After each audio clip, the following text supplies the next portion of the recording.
let's talk about money. I mean, why does it feel so complicated, right?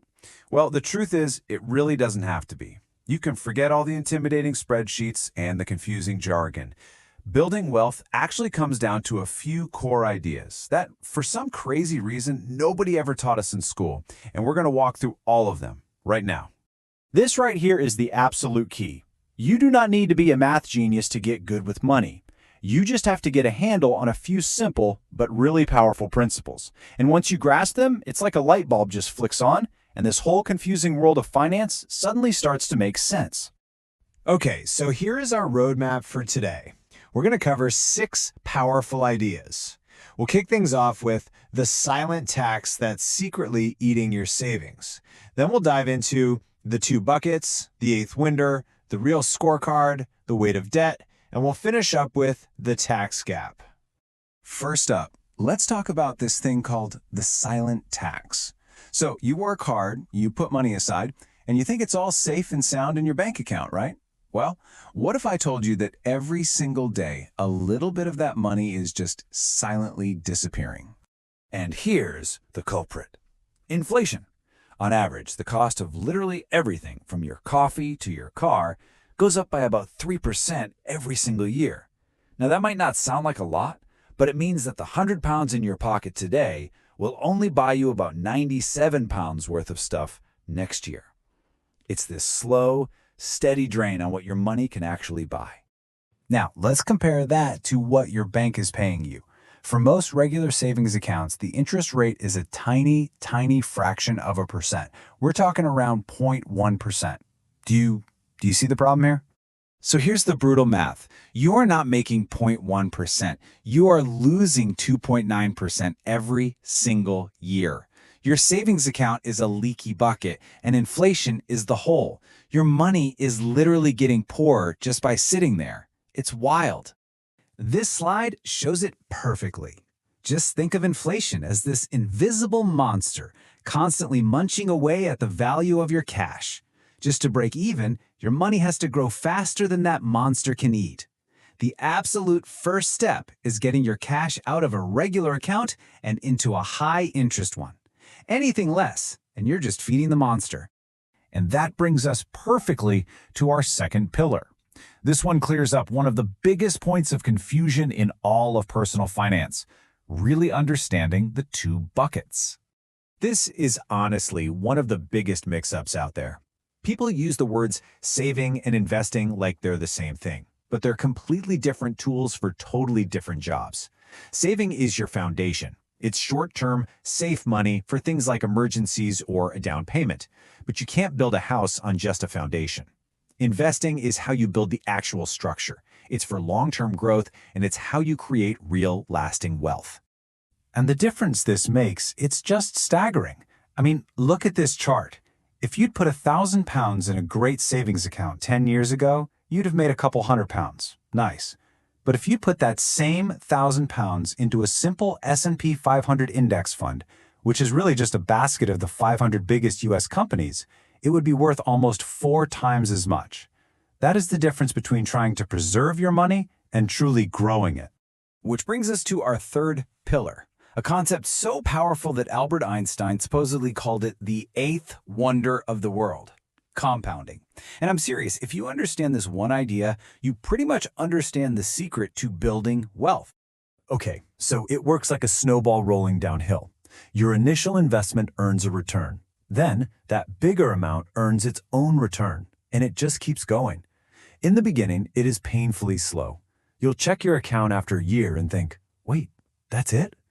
But as this timeline shows, you just have to be patient, because after a decade or 2, that snowball starts picking up an unbelievable amount of speed, and the growth becomes absolutely explosive. And if you want the ultimate proof, just look at Warren Buffett. We think of him as this investing genius, but his real secret weapon wasn't picking the perfect stocks. It was time. An incredible 97% of his huge fortune was earned after his 65th birthday. Why? Because that's when his decades-old snowball of investments became an unstoppable avalanche. It proves that when it comes to investing, how long you're invested is way more important than anything else. All right, pillar number 4. Let's talk about the scorecard we use to measure financial success. For most of us, it's all about our salary. But what if I told you that focusing on your salary is like a football team focusing only on how many yards they gained and completely ignoring the actual score of the game? So let me ask you, what do you think is the single most important number in your financial life? Just think about it for a second. For most people, the answer that pops into their head is probably their salary, right? How much they earn. But it is not your salary. Your salary is just the water pouring into that leaky bucket we talked about. It tells you nothing about the holes, the taxes, the expenses, the debt, and most importantly, it tells you nothing about how much is actually left at the bottom to build your future. The number that truly matters, the real score on the board, is your net worth. It is that simple formula right there on the slide. What you own minus what you owe. That's it. It is the one number that gives you a true, honest snapshot of your financial health.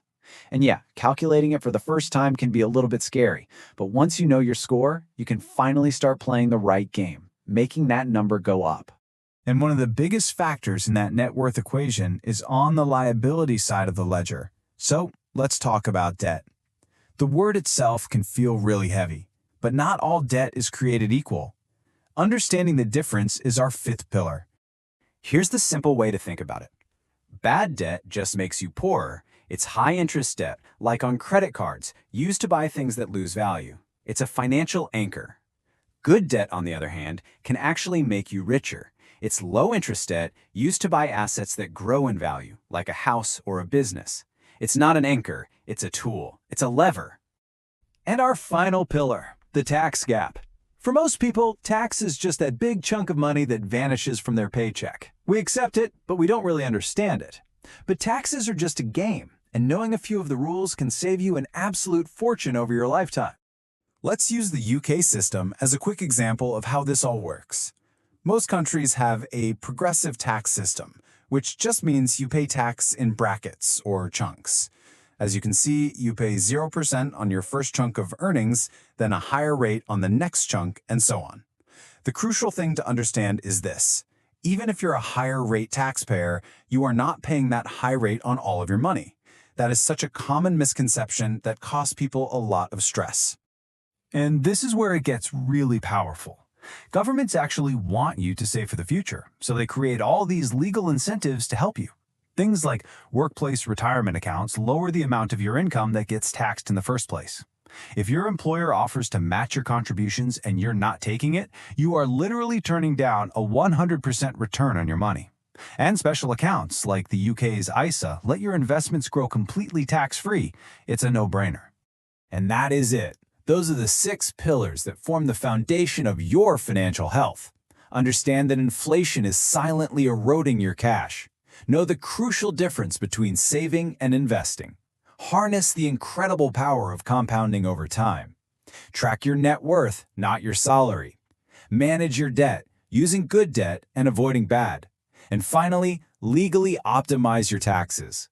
You master these 6 things, and everything else is just details. So, as you look at these 6 pillars for your financial foundation, the only real question left is, which one are you going to start working on today?